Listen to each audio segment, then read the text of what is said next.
இன்றியமையா தேவை அறிவா ஞானமா?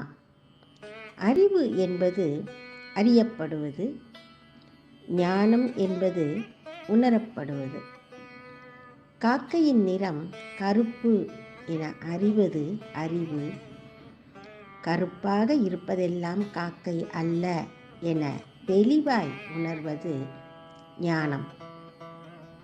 புலன் என்பது அறிவு, மெய் என்பது ஞானம்.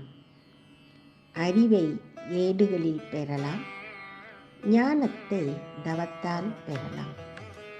அறிவாளிகளை மதிப்போம், ஞானியர்களை துதிப்போம்.